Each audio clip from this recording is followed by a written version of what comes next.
Welcome back to my channel মিনতির kitchen ক্রিয়েশনে নতুন রেসিপিতে সবাইকে স্বাগত। আজকে একটি নতুন রেসিপি বানাবো, সম্পূর্ণ নতুন রেসিপি। এবং তার জন্য আমি এখানে এই সজনে ডাঁটা কেটে নিয়েছি। এই ডাঁটা দিয়েই বানাবো আজকে একটি নতুন রেসিপি।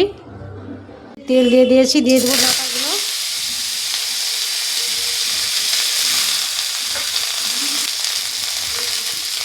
নুন দিয়ে দেবো পরিমাণ মতো, হলুদ দিয়ে দেবো, নাড়াচাড়া করে নেবো।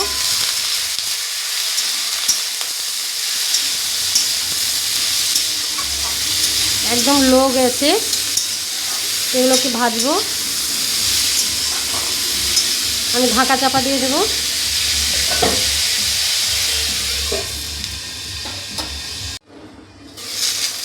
এই যে ঢাকাটা খুললাম, এবার দেখি।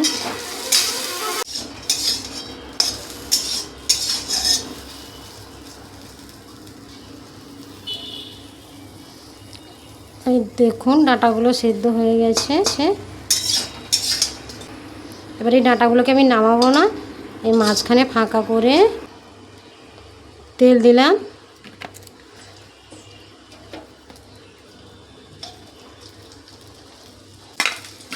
এবার আমি এই যে বাটা মশলাটা দিয়ে দেবো।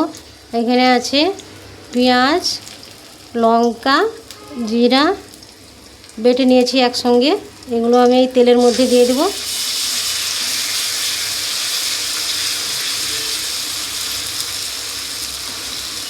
এই সজনে ডাঁটার ভাজা খেতে এত সুন্দর লাগে, ঝোল চচ্চড়ি যা সবার চেয়েও এর টেস্ট বেশি। তো এই বাটাগুলো দিয়েই ভাজতে হবে। এবার আমি এই ডাঁটা আর সব বাটা মশলাগুলো একসঙ্গে মিশিয়ে নেব। ভালো করে নাড়াচাড়া করে সব একসঙ্গে মিশিয়ে নেব। কি একটা সুন্দর গন্ধ বেরোচ্ছে, কচি সজনে ডাঁটা ভাজা এত সুন্দর লাগে খেতে, না খেলেই বুঝতে পারবেন না যে কেমন স্বাদ।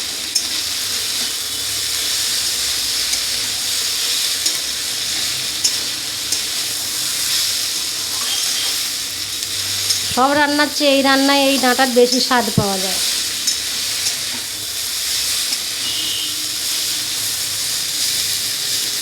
আর একটু নাড়াচাড়া করে আমি ভাজা ভাজা করে নেব।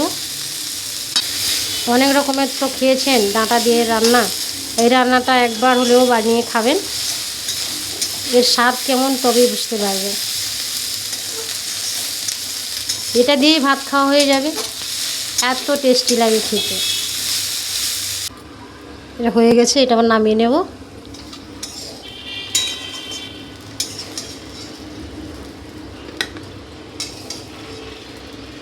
কচি সজনে ডাঁটার ভাজা এই রান্নাটি আমার হয়ে গেছে, নামিয়ে নিয়েছি। এই রান্নাটি কেমন হয়েছে জানাবেন, এবং লাইক শেয়ার কমেন্ট। ও নতুন বন্ধুরা যারা দেখবেন তাদের অনুরোধ থাকলো চ্যানেলটিতে সাবস্ক্রাইব করে পাশে থাকার। ভালো থাকবেন, সুস্থ থাকবেন, দেখা হবে অন্য কোনো ভিডিওতে।